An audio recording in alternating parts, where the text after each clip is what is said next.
Jadi saya waktu memikirkan ini, saya jadi ingat satu ungkapan ini. Saya tidak terlalu ingat lagi siapa yang mengatakan, mungkin Dawson Trotman sendiri atau orang-orang berikutnya ya.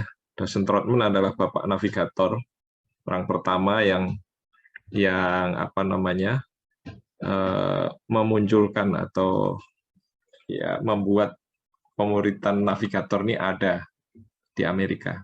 Jadi dia bilang murid tidak dilahirkan tetapi dibentuk. Murid tidak dilahirkan tetapi dibentuk. Nah, tema ini yang nanti akan coba kita bahas. Nah, saya akan ambil contoh dari bahwa murid itu sebenarnya dibentuk. Contohnya Petrus ya, teman-teman tahu lah ya Petrus seperti apa. Sebelum dia dipanggil Tuhan Yesus, kalau dia tidak pernah dipanggil, dia mungkin akan seumur hidup akan menjadi seorang nelayan yang kasar, yang pelin-pelan, yang tidak ngerti apa-apa, apalagi tentang kerajaan Allah, kunci apa dan sebagainya. Dia hanyalah seorang yang mungkin tidak akan pernah terkenal di suatu sudut Danau Galilea. Gitu. Tetapi ketika dia bersama Tuhan Yesus dipaparkan berbagai kuasa ilahi, hati Allah kepada dunia, kemudian dilatih, ditegur, ditolong, diingatkan, apa namanya, dibentuk, diskusi dalam dan sebagainya. Akhirnya kita tahu sekarang Petrus yang seperti itu, walaupun sempat ada situasi kritis ya, waktu dia menyangkal kemudian, tapi akhirnya oleh karena hatinya mengasihi Tuhan Yesus, dia dipulihkan. Demikian juga Yakobus dan Yohanes. Kita tahu Yakobus dan Yohanes itu dikenal kalau di Alkitab dikatakan anak-anak guru. Nah, saya nggak tahu, tapi kemungkinan besar itu adalah sebutan karena mereka itu seperti ekstrovert mungkin ya, dan keinginannya seperti ingin maju, ingin besar, tetapi kadang-kadang tidak berhikmat. Jadi pernah mereka bilang terus terang kepada Tuhan Yesus, nanti kalau di surga aku ingin duduk di sebelah kanan dan kirimu gitu. Jadi mereka nggak mikir mereka itu siapa gitu. Nah, orang yang seperti itu, kalau teman-teman membaca lagi surat-surat yang ditulis oleh Rasul Yohanes, itu hampir tidak menyisakan kesombongan-kesombongan, bahkan verbal ya. Rasul Yohanes pun dia tidak pernah menuliskan ini dari Yohanes gitu, tapi ini dari murid yang dikasih Tuhan Yesus. Jadi dia tidak mau beda dengan Paulus, kalau menuliskan dia terus terang aja gitu. Jadi kayaknya Paulus itu mungkin yang menurunkan orang Batak, atau justru Paulus itu orang Batak ya. Ada juga orang Batak murid Tuhan Yesus ternyata. Yohanes itu halus banget, disembunyikan gitu. Jadi ini orang Jawa. Nah, nggak tahu kalau Yakobus. Ambon mungkin Yakobus ini. Yang jelas mereka nelayan kan, jadi ya adalah ambon-ambonnya dikit gitu. Nah, kalau murid dibentuk, tidak dilahirkan, kenapa Yudas Iskariot tidak terbentuk? Nah, itu pertanyaan yang menarik. Ya, jadi memang ada beberapa apa namanya, jadi ada beberapa peran yang membuat seseorang jadi murid, yaitu panggilan Allah sendiri yang tidak bisa dijelaskan. Ya, gimana kok saya bisa ketemu dengan Tuhan Yesus, saya bisa belajar bertemu dengan mentor saya sampai hari ini, ditolong, itu susah dijelaskan dan memang nggak perlu dijelaskan, kita terima aja, kita syukuri, itu bagian Allah. Bagian yang kedua adalah bagian mentor atau orang-orang di sekitar kita yang memberi apa namanya, memberi teladan, jadi teladan itu kan sesuatu yang menarik, yang kita pun ingin seperti itu gitu kan. Jadi staf-staf kemudian pembimbing-pembimbing kita gitu. Tapi yang bagian ketiga yang tidak kalah penting adalah orang itu sendiri. Apakah dia mau atau tidak gitu. Nanti kita akan bahas lebih dalam lagi di situ. Jadi Yudas Iskariot kenapa sama-sama loh ini pembimbingnya kelas berat ini Tuhan Yesus sendiri gitu ya.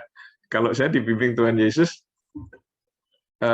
saya jadi mikir, saya jadi Yudas Iskariot atau jadi Petrus atau jadi Yohanes ya kira-kira itu. Belum tentu saya lebih baik dari mereka gitu. Cuman kalau sudah dicatat seperti itu kita bisa belajar. Nah, kita coba flashback sedikit ya. Teman-teman bisa lihat ini sumbernya di websitenya Navigator. Di sana banyak sekali sumber-sumber yang baik sekali. Ada sejarah, ada resources, bahan-bahan gitu. Nah, saya singkat aja nanti teman-teman kalau mau ngeklik itu ada video penjelasannya, ada ini lumayan lah gitu ya. Saya akan ringkas. Jadi kira-kira tahun 30-an Dawson Trotman ini punya beban dan melayani.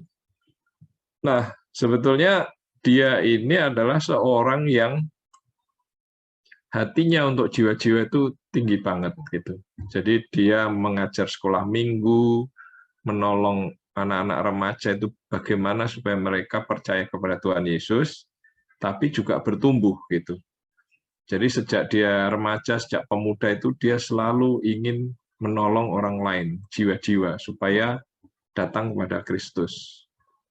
Nah, saking semangatnya dia itu sampai berkomitmen, aku nggak akan tidur malam ini kalau belum membagi Injil kepada seseorang gitu.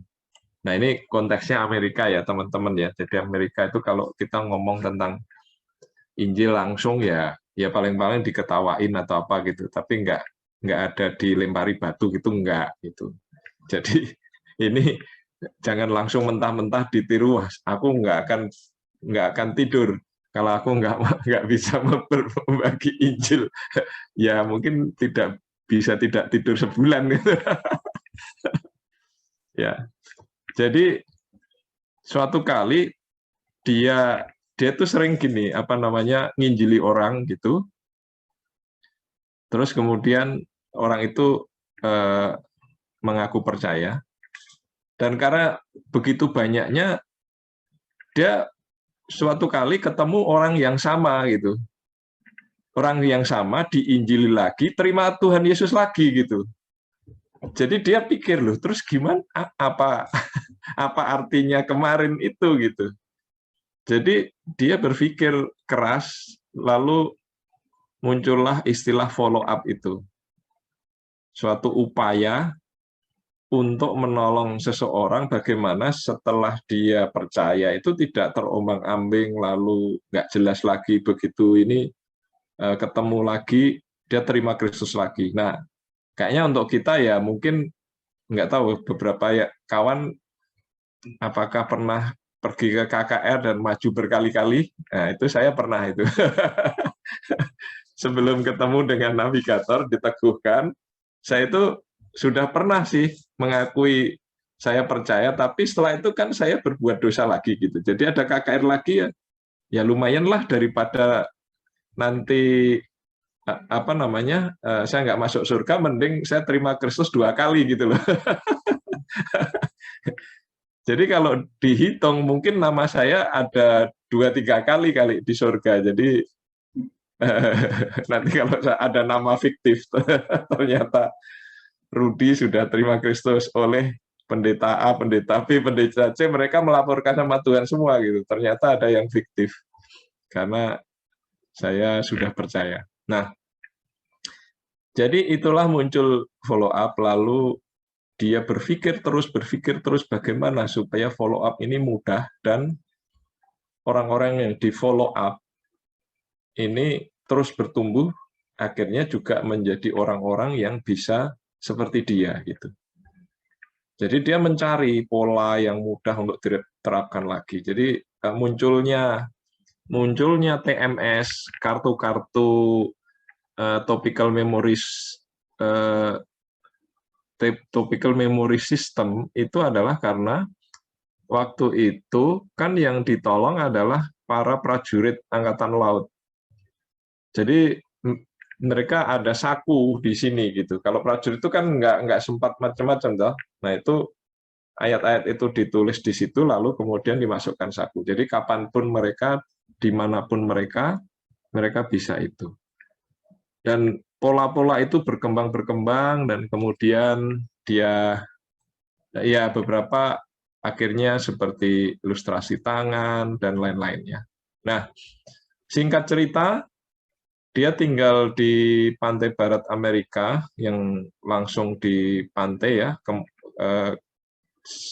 Perang Dunia Kedua ada kapal induk USS West Virginia dan banyak tentara itu sering turun naik di situ kan.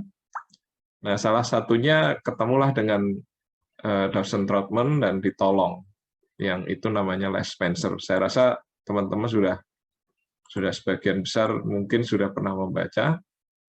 Nah, akhirnya dari satu orang ini ada sekitar 250 orang lain di kapal induk yang sama, terima Kristus. Dan suatu kali kapal induk itu karena Perang Dunia Kedua itu terbakar karena Jepang. Tetapi apa yang terjadi? Tentara-tentara yang ada yang selamat akhirnya disebar ke kapal induk yang lain. Dan kita tahu kuasa Roh Kudus di situ, bukannya mereka hangus terbakar, tapi malah Injil ikut, dan ribuan akhirnya. Jadi di akhir Perang Dunia Kedua itu sudah ribuan orang menjadi navigator. Setelah Perang Dunia Kedua, nggak ada lagi kapal induk yang siaga, akhirnya mereka masuk kampus dan menyebar ke seluruh dunia sampai hari ini. Tahun 68 ada satu misionari datang ke Bandung dan muncullah Kak Tasya. Kemudian ada yang sampai ke Ambon gitu. Di Ambon ada yang melayani mahasiswa. Kemudian mahasiswa itu menjadi guru di satu SMA, ketemulah muridnya yaitu Bu Kelvin. Ya. Nah, sekarang jadi kemana-mana. Oke, nanti silahkan ya, ini menarik kalau dilihat sendiri. Nah, kemudian pelayanan ini berkembang dan ayat-ayat yang menjadi pegangan yang pertama adalah amanat agung Kristus Matius 28 ayat 19-20. Ini suatu keyakinan bahwa Tuhan Yesus ingin kita juga pergi ke ujung dunia, ke semua bangsa, menjadi murid Tuhan. Namun amanat agung Kristus ini bukan hanya milik navigator ya, karena ini juga seperti banyak orang lain juga sama memegang ayat yang sama gitu. Nah, 2 Timotius 2 ayat 2 itu pelipat gandaan rohani. Jadi ini surat Paulus pada Timotius, apa yang telah engkau dengar daripadaku. Jadi, hai Timotius, apa yang telah engkau dengar, engkau ini Timotius, di depan banyak saksi, percayakanlah itu kepada orang-orang yang dapat dipercayai. Jadi, Paulus meminta Timotius ini juga mempercayakan itu pada orang lain, yang juga cakap mengajar orang lain lagi. Jadi ada generasi rohani dan pelipat gandaan rohani di sini. Bukan hanya dari satu ayat ini saja kita bisa membayangkan bagaimana Paulus ini tidak sedang berpikir tentang Timotius saja, tetapi juga tentang orang-orang yang lain. To know Christ and to make him known. Jadi kita sendiri bertumbuh mengenal Kristus dan membuatnya dikenal dan menolong orang lain untuk melakukan hal yang sama. Jadi secara sederhana kalau teman-teman memahami istilah ini, teman-teman sudah lulus sebagai navigator, kira-kira gitu. Jadi, karena apa? Karena ini proses yang tidak pernah selesai. Saya 20 tahun yang lalu juga sedang berusaha mengenal Kristus dan sedang berusaha membuatnya dikenal. Tapi hari ini pun juga saya merasa saya belum cukup kenal Tuhan Yesus gitu. Dan belum cukup untuk memperkenalkan Dia, dan belum cukup untuk menolong yang lain-lain lagi untuk melakukan yang sama. Jadi begitu teman-teman mengawali dan sudah memahami ini, selamat, Anda sedang welcome to the journey yang seumur hidup. Dan itu menarik sekali, sampai tua tidak akan pernah bosan kalau teman-teman bisa menikmati ini. Nah, tahun 2001 panggilan ini lebih disegarkan karena apa? Karena konteksnya Amerika dengan konteks negara-negara yang lain itu sudah mulai berbeda gitu. Jadi nggak bisa lagi nyontoh mentah-mentah dari misionari Amerika gitu ya, metode, pola dan sebagainya. Oleh karena itu pernyataan panggilannya itu juga ini bernuansa global ya. To advance the gospel of Jesus and His kingdom into the nation through spiritual generation of laborers living and discipling among the lost. Kenapa ada nggak langsung discipleship begitu ya? Karena beberapa negara yang Kristen banget gitu ya, discipleship itu lama-lama diartikan bahwa kamu harus punya anak rohani gitu. Dalam 2 tahun kamu harus sudah berproduksi gitu. Dalam 4 tahun, jadi pernah itu dihitung-hitung gitu. Ada dulu buku PA kita juga menghitung itu. Jadi deretnya deret apa namanya, geometri ya namanya itu ya, pangkat ya, 2 pangkat n. Jadi kalau misalkan dalam 2 tahun kita punya anak rohani 2, nanti anak rohani kita dalam 2 tahun lagi nanti masing-masing 2 gitu kan, nanti dalam tahun kesekian kita sudah memenangkan seluruh dunia. Itu teorinya.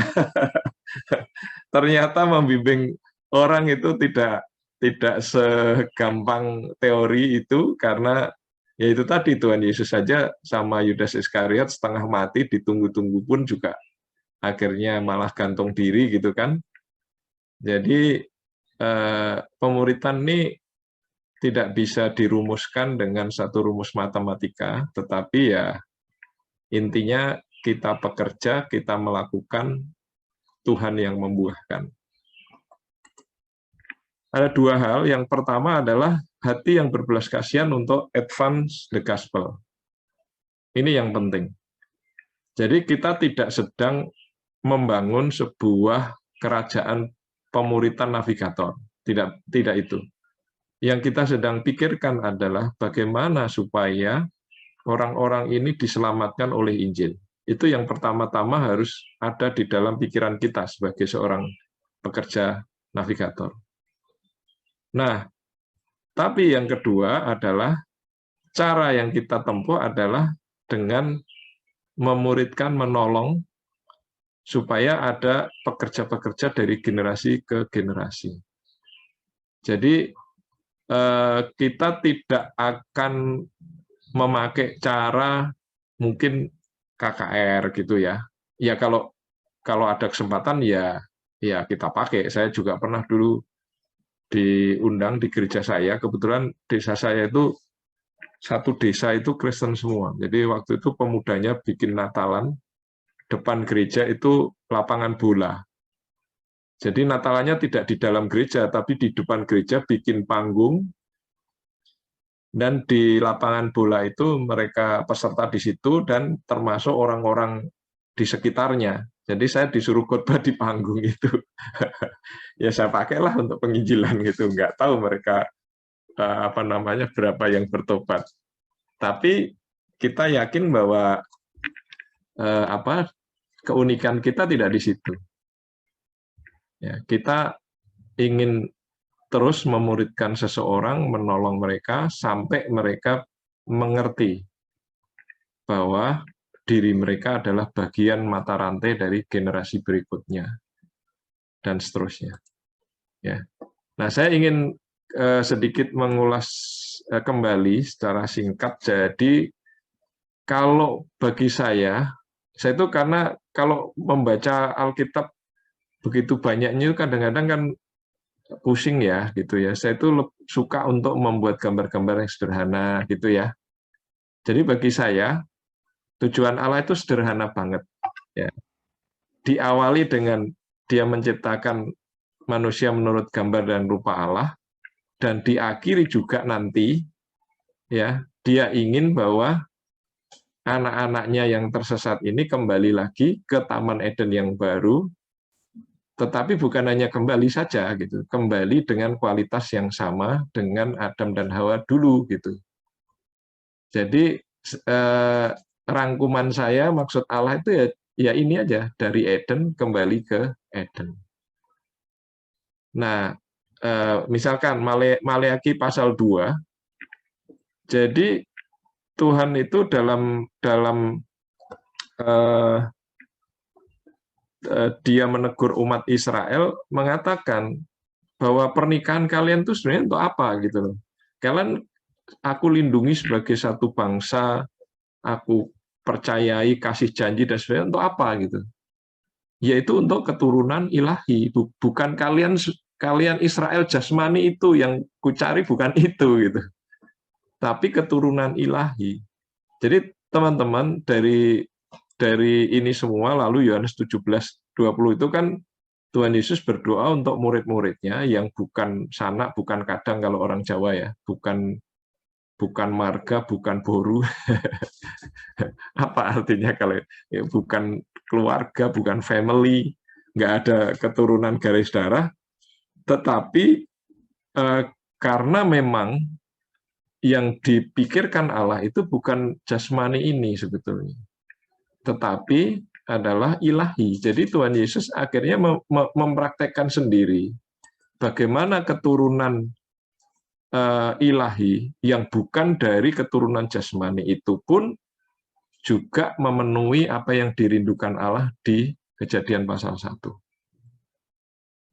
Nah, ini sedikit penghiburan sedikit lah bagi kawan-kawan yang mungkin menikah tapi kok belum dikaruniai anak secara jasmani ya. Ya, kalau Tuhan menginginkan pasti akan terjadi dan tetap berharap, tetapi kalau memang Tuhan tidak menginginkan, teman-teman jangan bersedih. Karena sebetulnya kerinduan Allah bukan keturunan jasmani gitu. Keturunan jasmani pun harus diubah menjadi keturunan ilahi baru sesuai dengan hati dan maksud Allah gitu ya. Jadi karena itu Tuhan Yesus mengatakan dalam berdoanya bukan hanya 12 orang atau 11 orang ini saja Tuhan, aku berdoa, tetapi juga untuk orang-orang yang percaya kepadaku oleh pemberitaan mereka. Nah, ini kan keturunan rohani gitu. Jadi kita jangan salah mengartikan dari wah Israel dan sebagainya. Saya kira sebetulnya waktu Tuhan memilih Israel juga bukan karena Israel secara jasmani ya, tapi dia rindu Israel itu menjadi imam-imam bagi bangsa lain. Nah, itu yang kita kenal sekarang di 1 Petrus, kitalah imamat yang rajani. Jadi kita sekarang jadi imamnya gitu. Jadi orang Israel itu diberkati Tuhan supaya menjadi imam dan membuat bangsa lain tertarik kembali ke Taman Eden. Ya. Jadi platformnya ini harus kita pahami. Jadi Allah dan manusia bersatu di Taman Eden, berpisah karena dosa, bersatu lagi karena darah Yesus, dan karena transformasi kehidupan. Darah Yesus itu baru jalan masuk ketika kita percaya. Nah Tuhan itu ya masuk kita ke sana cuma masuk-masukan tok gitu ya. Kan Tuhan ingin duduk bersama kita ngobrolin tentang orang-orang yang kita layani, dunia ini yang susah sekali dikasih apa namanya pengertian dan sebagainya, susahnya memuridkan, gitu kan. Jadi kan misalkan apa namanya kita saya nggak tahu ya ini saya kadang sering membayangkan surga itu kayak apa. Kalau bagi saya surga itu kayak reuni gitu. Jadi waktu saya baru jalan-jalan gitu tiba-tiba di situ kok asik sekali, di situ ada satu kelompok orang ngobrol, ternyata itu Tuhan Yesus. Nah, Tuhan Yesus, ternyata lagi ngobrol reunian sama Petrus gitu. Lalu saya di situ, kemudian saya bilang, wah Tuhan, aku pengen nanya ini kenapa ya kalau dulu pemuritan kok susah sekali gitu ya. Saya nolong orang kok nggak semua bisa jadi gitu. Lalu dia bilang sambil ngekek-ngekek lihat apa nunjukin si Petrus itu, aku juga susah banget ini anak yang satu ini setengah mati aku menolong dia gitu. Nah, bayangkan kalau kita bisa ngobrol dengan Tuhan Yesus di sana, itu kan itu obrolan itu gayeng sekali ya. Gayeng itu apa ya? Asik sekali lah sambil ngopi-ngopi atau apa gitu kan. Nah, motivasi saya salah satunya memuridkan itu adalah supaya nanti kalau di sana ngobrol dengan Tuhan Yesus itu nyambung gitu loh. Ya toh? Ya nggak salah kita bekerja, kita berpikir tentang bagaimana ya uang saya ini diinvestasikan supaya ini nggak salah gitu ya. Tapi kalau nggak ada sangkut pautnya dengan jiwa-jiwa, sangkut pautnya dengan Taman Eden, nanti kita di sana ngobrol tentang apa namanya, tentang gimana ya menggandakan investasi uang gitu, mungkin nggak nyambung sama Tuhan Yesus gitu loh. Jadi kita jadi terasing malah di situ. Itu kadang-kadang saya berpikir sederhana banget. Jadi saya ingin melakukan bekerja keras di dunia ini untuk memuridkan orang, melayani orang, supaya nanti saya tanya di sana, apa sih rahasianya? Kenapa Tuhan Yesus sendiri juga sama Yudas Iskariot juga keok Tuhan? KO, kenapa Tuhan kok Tuhan membiarkan Yudas Iskariot seperti itu gitu ya?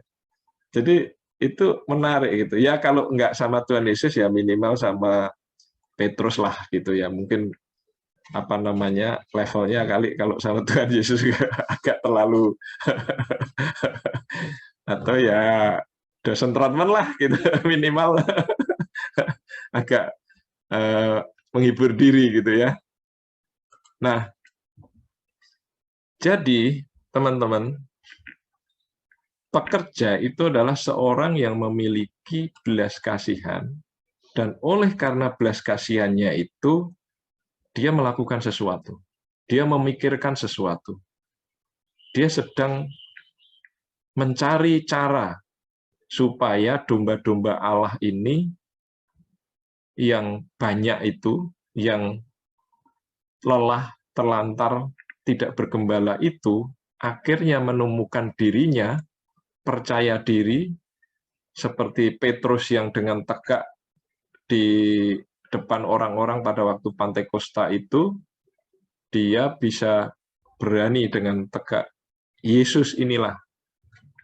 Padahal sebelumnya, mungkin beberapa waktu sebelumnya ya, dia dengan malu ditanya seorang perempuan, dia nggak berani jawab gitu. Itulah yang sedang dipikirkan oleh Allah. Mengembalikan kuasa ilahi dari manusia Eden, Adam yang sudah tergerus oleh dosa itu. Manusia Eden yang sempurna siapa? Yesus sendiri ya. Oleh karena itu di bagian lain dikatakan kita akan diubah menjadi segambar dan serupa dengan Yesus. Gitu. Jadi hati Allah itu kita ini akan terus diubah sampai benar-benar kualitasnya ya kalau nggak 100% ya mungkin 95% semaksimal mungkin lah kita dikasih kesempatan seumur hidup. Nah, poin-poin penting yang menurut saya perlu adalah ciri dari seorang pekerja Kristus adalah hati yang berbelas kasihan. Karena itu hati Allah. Kalau kita lihat orang, atau lihat kita katakanlah di mall, di luar mall ada yang minta-minta, atau ada pengamen, ada yang lain, apa yang kita pikirkan gitu. Ketika ada para penjual dan sebagainya, itu apa yang kita pikirkan? Apakah kita berpikir dengan cara berpikir Allah, lalu berpikir mencari cara gimana ya supaya orang-orang ini sungguh-sungguh menikmati, diubahkan oleh Tuhan. Jadi itu akan memperlihatkan kepada kita ini pekerja atau tidak. Hati kita yang penting, hati kita yang pertama. Apakah kita punya belas kasihan? Ketika melihat mahasiswa-mahasiswa di kampus yang begitu banyaknya, kalau sekarang mungkin nggak kelihatan ya, kalau dulu waktu masih in person gitu ya, masih pertemuan yang nggak ada pandemi, wah kalau di Depok, di UI itu kelihatan banget gitu, nyebrang aja setengah mati ya, Jalan Margonda itu. Kalau sekarang kali bisa sambil main bola kali ya di depan Jalan Margonda ya. Enggak juga ya. Tetap aja ya. Ya. Jadi apa yang ada pada kita, hati kita. Kami terus memasukkan hati Allah setiap kali ketemu dengan orang-orang yang secara harian gitu ya. Ada mbak-mbak yang tukang sayur, kemudian ada mbak-mbak yang jualan itu jamu gitu ya. Bahkan anak saya itu kalau pesan GoFood gitu ya, berapapun dia harga pesannya itu pasti akan dikasih lebih, entah 5.000, 10.000, ada kliknya itu loh. Kadang-kadang saya pikir, oh ini kebanyakan gitu. Dia pesan cuma 15.000 atau 10.000 itu dikasih bonus 5.000, wah kebanyakan ini Tapi saya tahan karena ini latihan.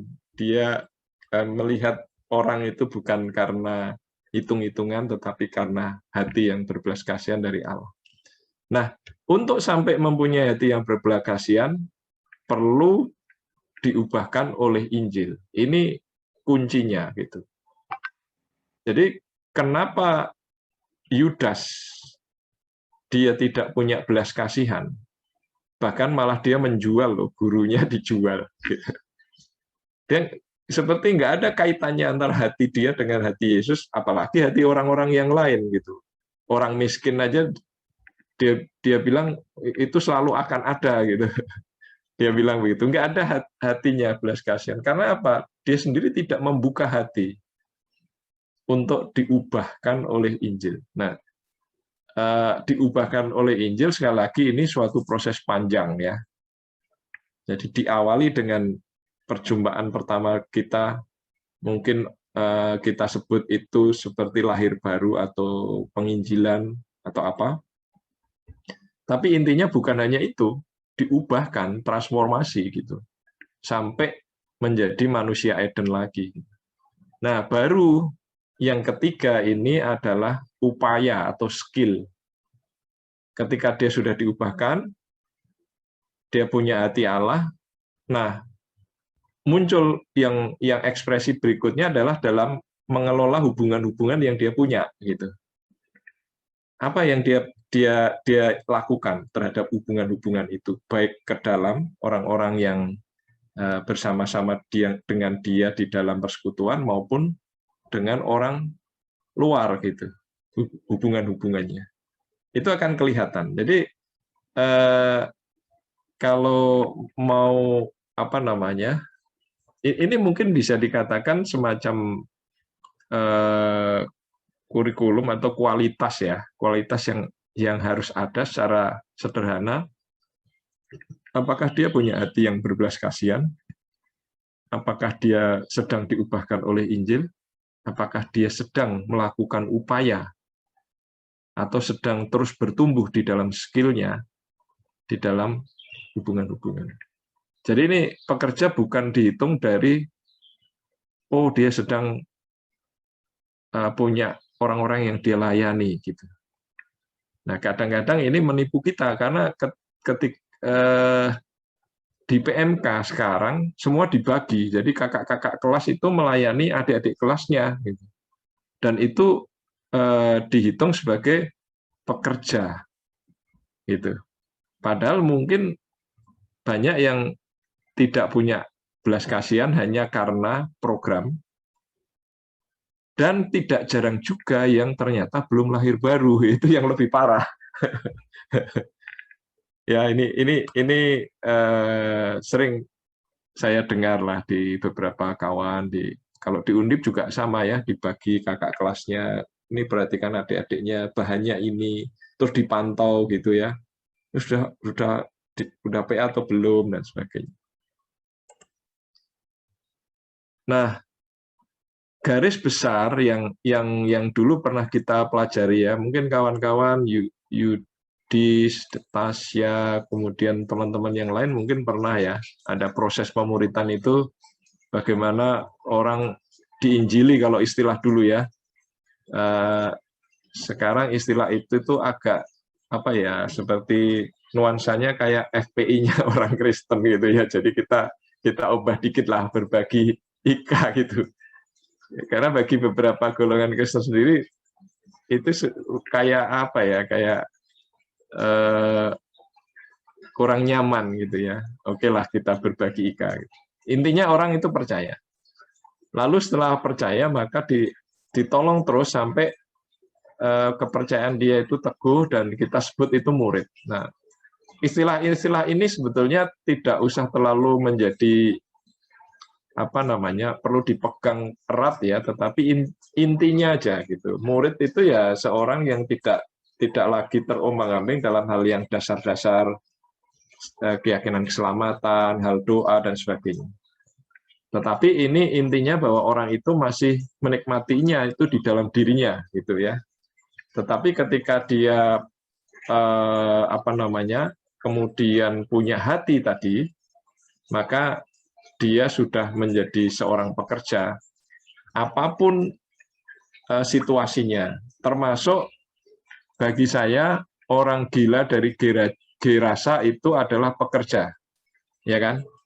Masih ingat ya ceritanya, setelah disembuhkan dia mau ikut Yesus, mau diminta tolong diteguhkan, diperlengkapi dulu gitu kan, PA, tolonglah aku mau ikut PA seperti murid-muridmu. Tuhan Yesus tidak mau. Jadi teman-teman bisa bayangkan, baru percaya langsung jadi pekerja. Karena Tuhan Yesus yang ngutus loh ini loh. Tuhan Yesus loh ya. Kalau enggak Tuhan Yesus mungkin saya akan protes juga ini. Ya coba bayangkan gitu. Orang yang baru percaya tapi karena dia punya hati, dia pekerja. Tetapi tentu kualitasnya berbeda dengan Petrus, Paulus gitu ya. Beda ya. Karena Paulus bisa memimpin orang lain untuk menjadikan pekerja. Nah, bagi kita no problem orang itu seperti orang gila itu baru percaya aja sudah kemana-mana, tetapi paling tidak kita dampingi supaya dia makin apa namanya, makin lengkap, makin skillnya makin berkembang, sehingga dia bukan hanya bekerja sendiri, tetapi dia juga bisa menghasilkan pekerja yang lain gitu. Jadi ini mungkin kualitas pekerja yang perlu ada tadi ya. Kalau bagi saya ini arahnya bisa ke arah kurikulum ya, tapi kan masing-masing beda-beda. Jadi intinya begini, kalau kita ingin menjadikan seseorang pekerja, ingat aja 3 hal ini gitu. Apakah dia punya Injil, berakar dalam Injil. Nah, bahannya apa? Ya bahan-bahan tentang keyakinan keselamatan. Saya nggak tahu kalau di UI apakah ada ilustrasi jembatan atau buku-buku kecil mulai berjalan dengan Kristus atau pelajaran tentang jaminan atau apa, tapi itu semua oke ya, itu semua adalah tool. Intinya dia berakar kuat di dalam Injil.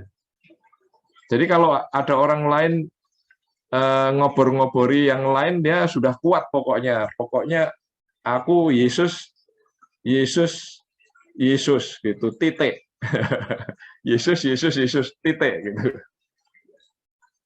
Yang kedua, untuk supaya dia berakar, maka kita perlu memperkenalkannya dia kepada firman Tuhan langsung, supaya dia bisa juga menyerap pada sumber yang tidak terbatas itu.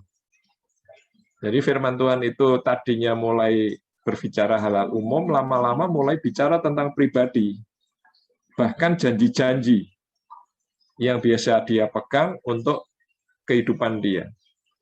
Satu hal yang saya merasa perlu ditekankan adalah teman ini perlu mengalami kuasa Kristus secara pribadi. Ibrani 11 ayat 6 itu kan, barang siapa berpaling pada Allah, ia harus percaya bahwa Allah ada. Jadi pertama itu dia harus meyakini kalau dia itu percaya bahwa Allah ada. Ya. Kalau dia nggak percaya Allah ada, nonsen kalau dia bilang aku berdoa, aku beriman. Gimana mau dia sendiri aja nggak yakin Allah itu ada. Baru yang kedua adalah ayat 6b, bahwa Allah memberi upah bagi orang-orang yang berpaling kepada dia, berdoa, beriman, berharap, dan seterusnya. Jadi ini sederhana sekali. Biarkan mereka mengalami kuasa Allah secara pribadi, bukan dari kata orang. Jadi kalau dia masih bilang kata orang atau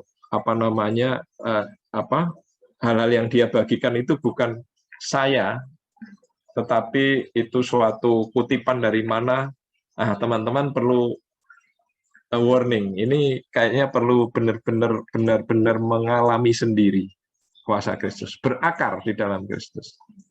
Lalu yang kedua, bertumbuh di dalam hati Allah tadi. Nah, ini memerlukan trigger kemungkinan ya, memerlukan latihan-latihan, expose, mungkin tinggal bersama dengan kita, melihat apa yang kita lakukan, seperti murid-murid itu melihat Tuhan Yesus memberi makan 5.000 orang, yang gitu-gitulah ya.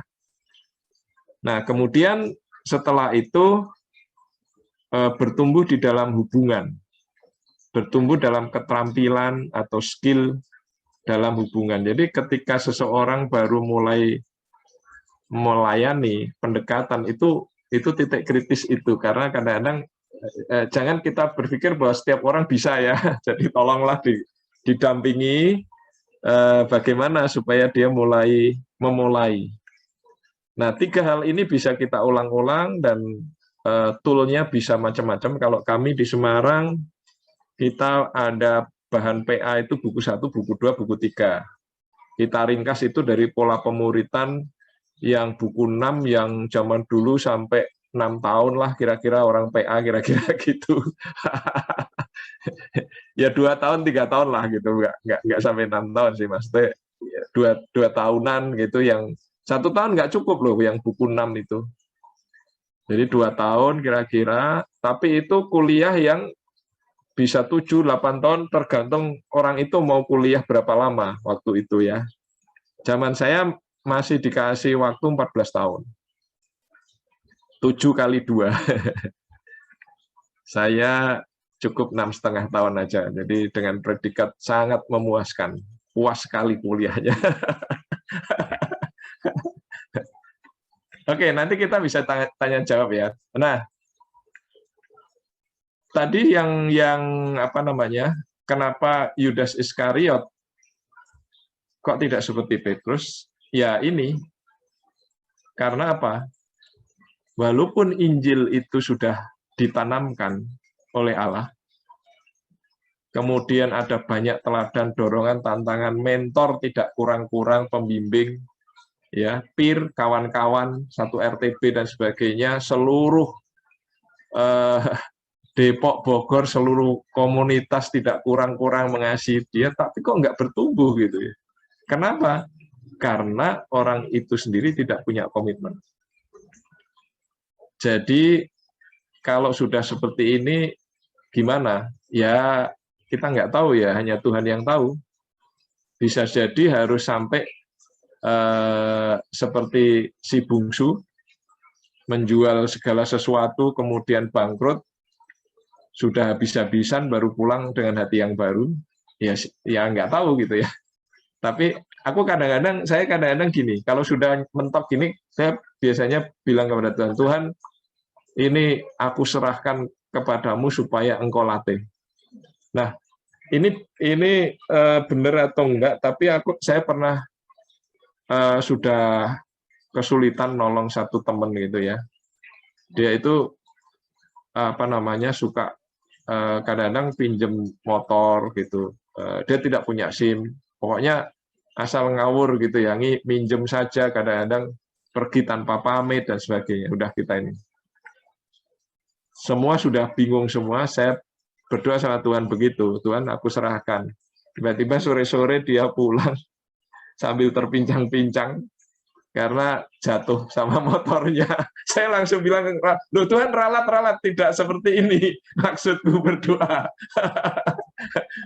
Saya berdoanya, biarlah engkau ajar dia Tuhan. Ajar bukan hajar loh Tuhan. Beda ini ajar sama hajar. Tapi nggak tahu itu benar karena doa itu atau enggak. Tapi setelah itu saya kalau doa agak hati-hati sih. Kasihan juga dia sambil nggak berani dia bilang dari mana, memang nggak pamit, nggak izin, nggak bilang apa-apa gitu ya.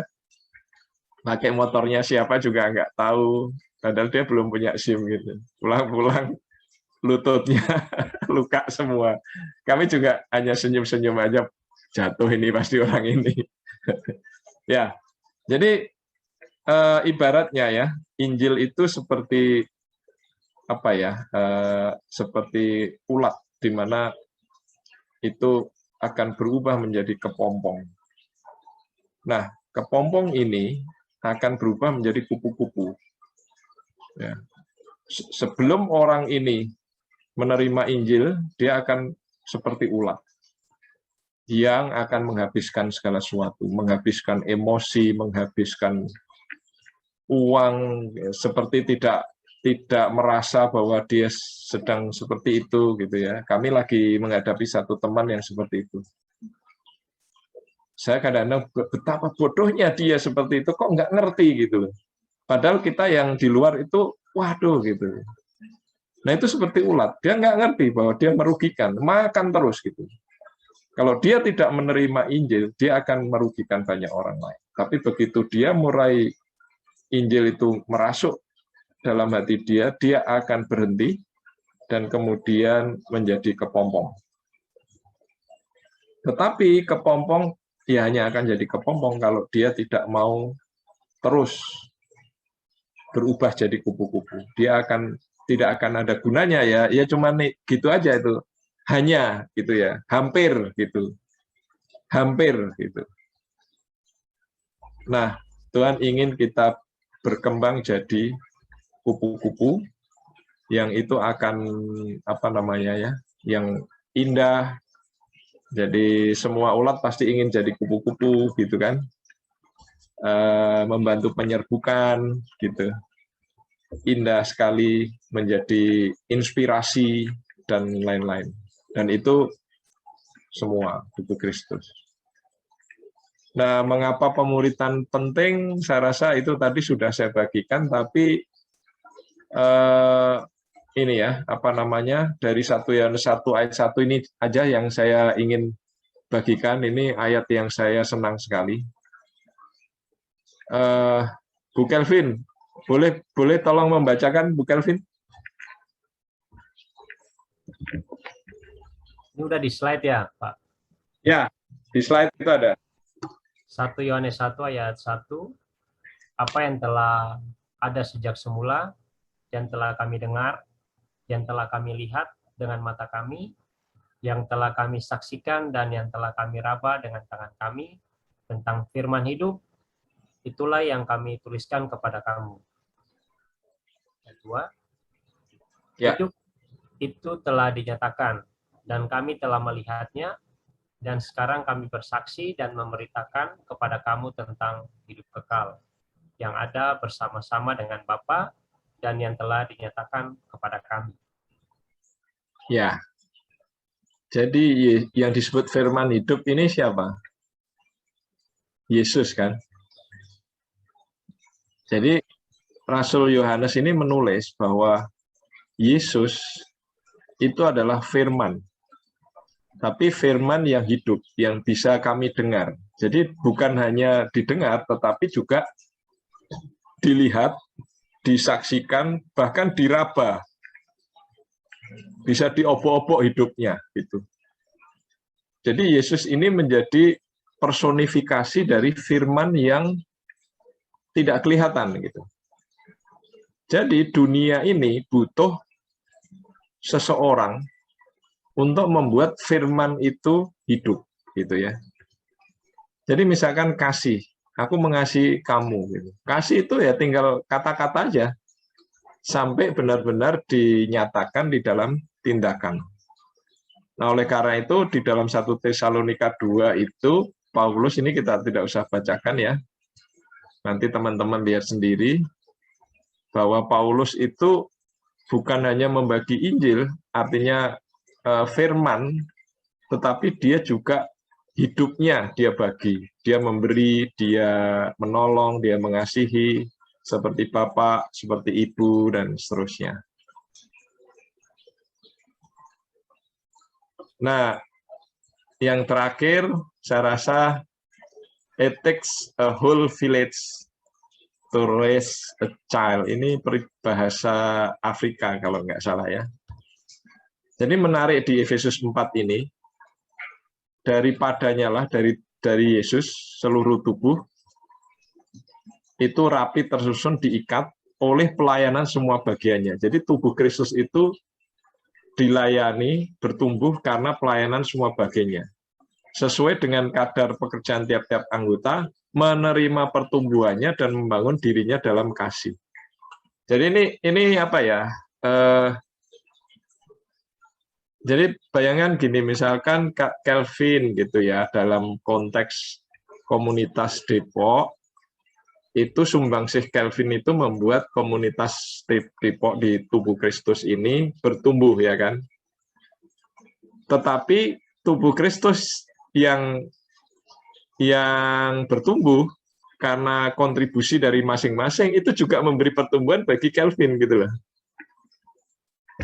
Ya, jadi ini menarik gitu. Jadi ketika kita bertumbuh di dalam satu komunitas, kita pun juga mendapatkan pertumbuhannya itu, mendapatkan ini. Jadi nggak bisa kita sendiri. Kalau kita ingin bertumbuh, kita harus menolong orang-orang yang ada untuk masuk dalam komunitas. Jadi invest your life. Karena janji Tuhan ini janji Tuhan bisa dipegang ya. Ini janji Tuhan jelas ya teman-teman. Aku berkata kepadamu sesungguhnya setiap orang. Jadi ini bukan hanya murid-muridnya ya, setiap orang. Karena Injil meninggalkan rumahnya, saudaranya laki-laki, saudara perempuan, ibunya atau bapaknya. Ini bukan berarti rumah secara fisik ya, tetapi ikatan keluarga dan sebagainya dalam arti secara rohani. Kadang-kadang kita masih terikat terlalu kuat sehingga kita tidak bisa lepas dari bayang-bayang rumah kan. Orang itu kapan? Sekarang ini akan menerima kembali berapa? 100 kali lipat. Teman-teman sudah menerima berapa kembalinya? Ya, hitung-hitung aja, ada nggak 100 kali lipat dari ketika kita meninggalkan rumah, misalkan rumah ada isi berapa? 4 orang, kira-kira sudah ada 400 keluarga baru bagi teman-teman, saya yakin ada. Dan yang lebih penting adalah menerima hidup yang kekal di masa depan. Saya merasa navigat saya sekarang itu mungkin ribuan kali ya, bahkan orang luar negeri pun menganggap saya juga keluarga gitu ya. Minimal saya lah yang menganggap mereka keluarga, kalau mereka nggak mengakui saya ya nggak apa-apa lah gitu. Kalau saya ke Malaysia, ke Korea, saya anggap aja mereka keluarga, jadi saya bisa tinggal di rumahnya dan sebagainya gitu kan. Saya dengan Mas Eda itu juga gitu kan, nggak bukan saudara, bukan satu marga gitu, tapi kalau saya di Jakarta juga kita bisa nginep dengan bebasnya, dan itu terjadi di seluruh dunia navigator. Teman-teman mau ke Los Angeles, saya pernah perjalanan ke Colorado Springs, karena pesawat saya itu turunnya di Los Angeles dan itu sekitar jam 9 malam waktu sana, maka saya cari siapa ya navigator staff di sana. Kebetulan ada satu orang yang pernah ke Indonesia dan pernah kenal. Saya hubungi, hanya itu aja kenal gitu. Dia oke untuk saya nginap di sana supaya besoknya bisa melanjutkan perjalanan ke Colorado Springs. Malam-malam jam 9 di Los Angeles dengan macet kayak gitu, dia dengan menepati janjinya menjemput saya. Kok saya ya percaya aja ya kalau pas saat itu nanti dijemput gitu loh. Iya kan? Dia juga mau menjemput, saya ya percaya. Kalau tiba-tiba dia nggak menjemput, saya gimana gitu jam 9 malam di Los Angeles dengan bahasa Inggris yang parah banget gitu kan. Nah, oke lah teman-teman, sampai di sini. Semoga masih ada waktu untuk diskusi ya. Saya hanya bagian di sini. Intinya, ya inilah hidup kita. Kita ingin invest kehidupan kita. Sebenarnya ada satu video, tapi saya akan sharekan aja linknya nanti ya, karena waktunya nanti nggak cukup untuk tanya jawab. Saya cukup di sini, saya serahkan kembali kepada Mas Yudis. Tuhan memberkati. Oke, terima kasih